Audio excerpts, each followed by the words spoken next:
Hey guys, so today we're going to take the time machine to go back to the 90s with Dunkaroos. Who remembers these? Those were those delicious like cookies that you dip in those sprinkled frosting deliciousness. It was obviously a sugar overload, but all of us 90s kids loved it. Unfortunately, they've been gone forever. I heard they're coming back in like Walmart and 7-Eleven, but I was able to get my hands on this at the grocery store. Dunkaroos. Cookie style, so I'm assuming it's like has the deliciousness of a Pillsbury sugar cookie, but with the taste of Dunkaroos. So let's give it a try and see what happens. So first I'm going to go ahead and open it up and let's see what's in here.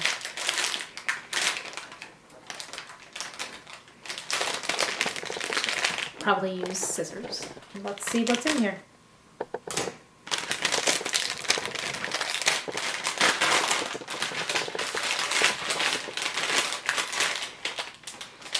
So these are really interesting because it says, if you look here, it says it can make 6 big cookies or 24 mini ones.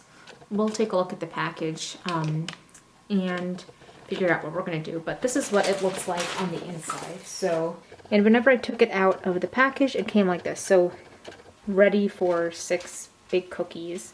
And then there is a frosting packet, which right here says that there's frosting that we put the cookies in. And here are the instructions.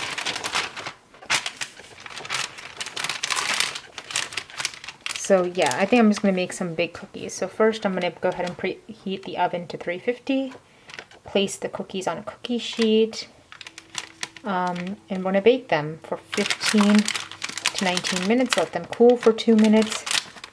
And then put some frosting in there. So let's do that. I'm going to use our Ninja to make this. And one thing I love about the Ninja is because you can go ahead and use it for these variety of functions: air frying, roasting, broiling, baking, which is what we're going to do, dehydrating, warming, toast, and bagel stuff. But because it's like a compact oven, you don't have to wait 10, 15, 20 minutes for your oven to heat up. Okay, not 15 minutes, but you don't have to wait like 10 minutes for your oven to heat up. This heats up in about 3 minutes. So we're going to go ahead and turn it on. And the instructions say to put it at, we're going to bake. And we're going to put this guy at 350. And while that's preheating, which will take like a minute, I'm going to go ahead and plop the cookies onto a baking sheet.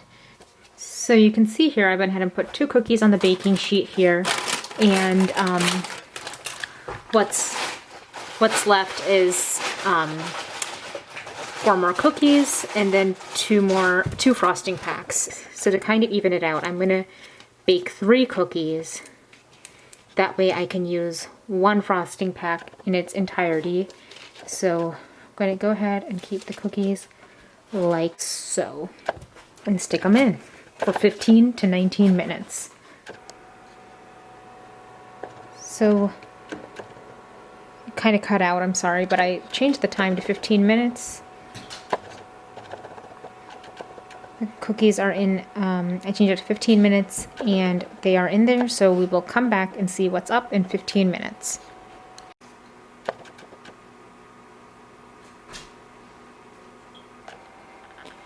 So we are about 5 minutes in, 10 more minutes to go, and cookies look like they are coming along beautifully. You can see that they are getting a little bit bigger. So we'll come back and check in another 5 minutes. So we have a little bit less than 5 minutes to go. Well, about 4 minutes to go. I went ahead and actually flip the pan, so that's why now we have 1 in the front and 2 in the back, just so it's evenly heated. You can see the cookie is quite swelled up. It's starting to brown around the edges. I think I might actually take it out in the next minute or so, but we will see. Check in with you guys in a bit. So you can see they're quite brown, golden brown around the edges, so I went ahead and took them out with 2 minutes to go, so they were in there for a total of 13 minutes. I'm going to wait for them to cool. Actually going to remove them from this tray and put them on the granite and let them cool for 2 minutes. and check in with you guys in a bit. So I have them here on the granite and I'm going to tell Google to set a timer. Hey Google, set a timer for 2 minutes. Okay, 2 minutes. Starting now. Okay, and we will go ahead and put our frosting on after that. Hey Google, stop! So the cookies have cooled for about 2 minutes, and you can kind of see like the bottoms are a little dark brown. This one is really dark brown, but you know what? Let's see how it turns out. So I'm going to go ahead and put them on the plate, and they are cool to the touch now, and I can tell that they're chewy. So I'm going to take the frosting packet that came with the cookies and go ahead and put some on each of these cookies. So I'm going to try to put about 1/3 of the frosting packet on each of these because, you know, there were 2 frosting packets and there were 6 cookies. So I'm going to try to evenly divide it.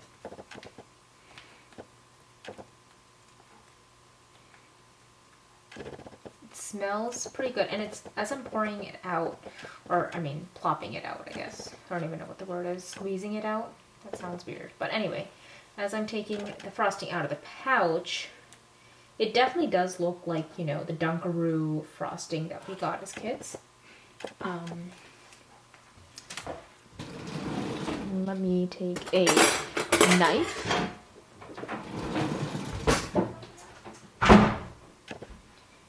And we are going to go ahead and frost the cookie.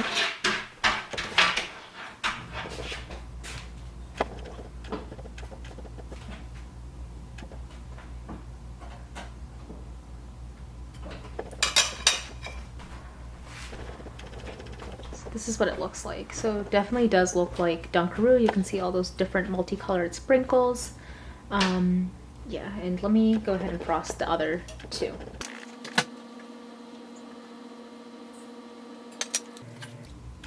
I am definitely licking my fingers anytime a little piece of icing comes on, or frosting comes on there, because this is just delish.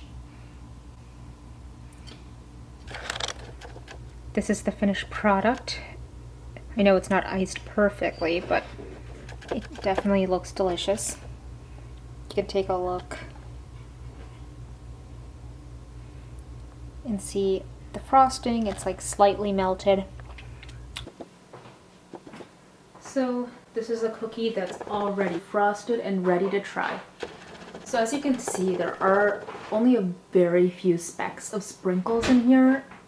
I remember Dunkaroos having a lot more sprinkles in there, but we'll go ahead and give it a try. So here we go.